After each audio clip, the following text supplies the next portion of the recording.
एक सरनेम बहुत छाया हुआ है, मोदी। वैसे मोदी सरनेम जो है वो प्रधानमंत्री मोदी की वजह से काफ़ी बड़ा सरनेम बना, लेकिन मोदी समुदाय की बात करें तो आपको इतनी बड़ी रेंज मिलेगी जो शायद कहीं देखने को ना मिले।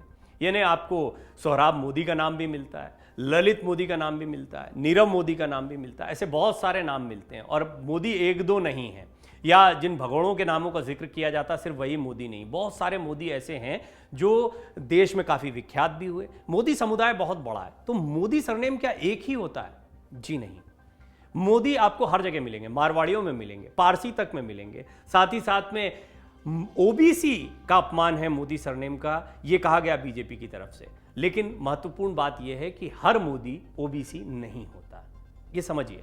भारत में भले ही कोई सा भी चुनाव क्यों ना हो, लेकिन चुनाव में जाति, धर्म, मजहब, ये सब बातें बहुत सामने आती हैं, आमतौर पर सामने आती हैं। हर चुनाव में राजनेता इसका प्रयोग कर वोटर्स को अपनी ओर आकर्षित करने में कोई कसर नहीं छोड़ते हैं। कई बार जाति और धर्म को लेकर जमकर राजनीति भी देखने को मिलती है। वहीं राहुल गांधी को मोदी सरनेम पर टिप्पणी करना कितना भारी पड़ा, ये सबने देखा। 2 साल की सजा हुई, सांसदी गई, बंगला चला गया। दरअसल प्रधानमंत्री नरेंद्र मोदी के सरनेम यानी उपनाम मोदी के खिलाफ आपत्तिजनक बयान देने के मामले में कांग्रेस के पूर्व अध्यक्ष राहुल गांधी दोषी करार दे दिए गए। सूरत जिला अदालत ने कांग्रेस सांसद राहुल गांधी को मोदी सरनेम पर उनकी टिप्पणी को लेकर दायर आपराधिक मानहानि मामले में दोषी ठहराते हुए 2 साल की सजा सुनाई। हालांकि राहुल गांधी को तुरंत जमानत मिल गई। कोर्ट के इस फैसले के बाद राहुल गांधी की लोकसभा सदस्यता रद्द हुई। इस मामले को लेकर विपक्ष एक सुर में बीजेपी और पीएम मोदी पर हमलावर है और बीजेपी ओबीसी के अपमान का मुद्दा राहुल गांधी के खिलाफ उठा रही है कि मोदी सरनेम का नहीं, ओबीसी, पूरे ओबीसी समुदाय का अपमान किया गया है। तो क्या सारे मोदी ओबीसी होते हैं? ये जानना दिलचस्प है। राहुल गांधी के सारे मोदी चोर वाले 4 साल पुराने भाषण को बीजेपी ने ओबीसी वर्ग के अपमान से जोड़ा, वहीं कांग्रेस लगातार इस मुद्दे का बचाव करती रही। ऐसे में आइए आज हम आपको बताते हैं कि आखिर क्या मोदी सरनेम का मतलब होता है, आखिर कौन होते हैं मोदी, क्या मोदी केवल पिछड़ा वर्ग के लोगों का सरनेम होता है, आखिर मोदी शब्द का क्या मतलब और इस समुदाय के लोग क्या करते हैं, किस व्यवसाय से जुड़े हैं, क्या ये सरनेम किसी एक धर्म तक सीमित है, किस जाति से संबंध रखते हैं प्रधानमंत्री मोदी। ये सारे सवालों के जवाब आपको इस रिपोर्ट में मिलेंगे। दरअसल मोदी एक ऐसे समुदाय का नाम है जिसकी जड़ें खानाबदोश जनजाति से मिलती हैं, जिसके सदस्य तेल बनाने के व्यवसाय में आ गए और पूरे गुजरात में बस गए। मोदी सरनेम वाले लोग राजस्थान, मध्य प्रदेश, हरियाणा, झारखंड समेत कई अन्य राज्यों में पाए जाते हैं। जानकारी के मुताबिक कहा जाता है कि मोदी 15वीं या 16वीं शताब्दी के आसपास खानाबदोश जनजाति के रूप में उत्तर भारत से गुजरात आए थे। इस समुदाय को 1994 में राज्य में अन्य पिछड़ा वर्ग 1994 में ओबीसी का टैग दिया गया, उससे पहले नहीं। सामान्य वर्ग में भी मोदी सरनेम होता है, ऐसा नहीं है कि सारे के सारे मोदी ओबीसी होते हैं। गुजरात में वैष्णव समुदाय में कुछ लोग मोदी सरनेम का इस्तेमाल करते हैं। ये लोग सामान्य वर्ग की श्रेणी में आते हैं, आरक्षित श्रेणी से बाहर हैं। इनका मुख्य काम व्यवसाय है। ये लोग किराने और कटलरी के धंधे में अधिक सक्रिय हैं। राजनीतिक विश्लेषकों का कहना है कि मोदी सरनेम को जनरलाइज नहीं किया जा सकता है। गुजरात में मोदी सरनेम लिखने वाले लोग ओबीसी में आते हैं। क्षेत्रवार उनके काम भी अलग अलग रहे हैं। हालांकि मूड कम्युनिटी के लोग शुरुआत से ओबीसी में हैं। मोदी सरनेम का इस्तेमाल बनिया और वैष्णव समाज के लोग भी करते हैं। गुजरात में मोदी सरनेम के कारोबार से ज्यादा जुड़े हुए हैं। अब देखिए, सिर्फ बात हिंदू धर्म की नहीं है, पारसी धर्म में भी मोदी सरनेम होता है। मोदी सरनेम हिंदू धर्म के बाद पारसी धर्म में भी मौजूद है। पारसी धर्म के लोग भी मोदी सरनेम लिखते हैं। जैसे टाटा स्टील के चेयरमैन रहे रूसी मोदी सरनेम लिखते हैं, जबकि वे पारसी धर्म से आते थे। उनका जन्म पारसी फैमिली में हुआ था। उपलब्ध ब्यूरो के अनुसार मोदी सरनेम के लोग राजस्थान, गुजरात, बिहार, छत्तीसगढ़, हरियाणा, मध्य प्रदेश, झारखंड और कुछ लोग उत्तर प्रदेश में भी हैं।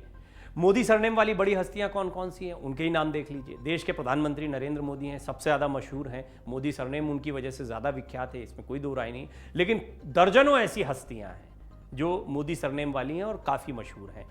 किन किन का सरनेम रहा है? जैसे बीके मोदी, के मोदी, ललित मोदी हैं, ये फरार हैं। रूसी मोदी हैं। सुशील कुमार मोदी हैं जो उप मुख्यमंत्री रह चुके हैं, ये अलग मोदी हैं, हालांकि ये भी ओबीसी में आते हैं। इनके नाम प्रमुख है। रूसी मोदी क्रिकेटर हुए, बहुत मशहूर क्रिकेटर थे, उन्होंने भारत के लिए क्रिकेट खेली है। वडनगर में जन्मे नरेंद्र मोदी के मुख्यमंत्री और फिर प्रधानमंत्री बनने के बाद इस सरनेम को बहुत जाना गया है पूरे देश में, पूरी दुनिया में। आज मोदी सरनेम की धमक दुनिया भर में। इसका श्रेय प्रधानमंत्री नरेंद्र मोदी की अभूतपूर्व लोकप्रियता को जाता है। इस बीच सवाल यह भी उठता रहा है कि क्या मोदी पहले सवर्ण थे और गुजरात के मुख्यमंत्री बनने के बाद अपनी जाति को सवर्ण से ओबीसी में डाला प्रधानमंत्री मोदी ने? ये भी कई लोगों ने सवाल पूछा है। दरअसल पीएम मोदी जिस मोड घाची जाति से आते हैं उसे गुजरात में समृद्ध माना जाता है और पहले ये जाति सवर्णों में ही गिनी जाती थी। लेकिन मई 2014 में उस वक्त गुजरात सरकार के प्रवक्ता नितिन पटेल ने बताया था कि गुजरात सरकार के समाज कल्याण विभाग ने 25 जुलाई 1994 को एक नोटिफिकेशन जारी किया था जिसमें 36 जातियों को ओबीसी कैटेगरी में शामिल किया गया था और इसमें संख्या 25B में मोड घाची जाति का भी जिक्र है। उनके मुताबिक मोदी की मोड घाची जाति को 25 जुलाई 1994 को ही ओबीसी कैटेगरी में शामिल कर लिया गया था और उस वक्त गुजरात में कांग्रेस की सरकार थी जिसके मुख्यमंत्री छबील दास मेहता थे और शक्ति सिंह गोहिल उस सरकार में मंत्री थे। बीजेपी का दलित ओबीसी कार्ड क्या है? राजनीति के जानकार मानकर चल रहे हैं कि साल 2024 तक बीजेपी इस कार्ड का इस्तेमाल करती रहेगी। दरअसल इसके पीछे बीजेपी के चुनावी गणित हैं। राजनीतिक विश्लेषक कहते हैं कि भारत में 45 से 48% ओबीसी आबादी है। बीजेपी ने 2014 में ही इस प्लान को समझ लिया था, इसीलिए तब से अब तक ये इस मिशन पर काम कर रहे हैं। वहीं राहुल गांधी को जो सजा मिली उसके बाद में कई प्रतिक्रियाएं आई। ओबीसी के मुद्दे पर छत्तीसगढ़ के सीएम भूपेश बघेल ने कहा कि किसी के सरनेम से उसकी जाति का पता नहीं चलता है। उन्होंने कहा कि मोदी सरनेम देश की दूसरी भी जाति के लोग लिखते हैं। उन्होंने कहा कि छत्तीसगढ़ के पूर्व सीएम रमन सिंह मुझे बिल्ली, छोटा आदमी न जाने कैसे कैसे शब्दों से बुलाते हैं, तो क्या ये पिछड़ा वर्ग का अपमान नहीं है? भूपेश बघेल ने कहा कि नीरव मोदी और ललित मोदी ओबीसी नहीं है और ये बात सही भी है, एक मारवाड़ी है। और सीएम भूपेश बघेल ने कहा कि मैं बघेल लिखता हूं पर मैं पिछड़ा वर्ग में हूं। आदिवासी भी बघेल लिखते हैं। ये बात सही है कि बघेल जो हैं वो पिछड़े भूपेश बघेल हैं, लेकिन आदिवासी भी बघेल लिखते हैं और ठाकुर भी बघेल लिखते हैं। कई ठाकुर आपको मिलेंगे बघेल सरनेम के। इसका मतलब साफ है कि किसी के सरनेम से उसकी जाति का पता नहीं चलता है। पीलू मोदी सांसद थे लेकिन पारसी थे। मुसलमान भी अपना सरनेम मोदी लिखते हैं। उन्होंने कहा कि नीरव मोदी और ललित मोदी कभी पिछड़ा वर्ग के नहीं थे। तो उन्होंने काफ़ी सारी जानकारियां दे दी थी अपने बयान में और ये महत्वपूर्ण बात है कि सरनेम जो है वो एक नहीं होते हैं और हमने देखा है कि एक जैसे सरनेम हैं आपको अलग अलग जाति में मिल जाएंगे, अलग अलग समुदायों में और समाज में मिल जाएंगे।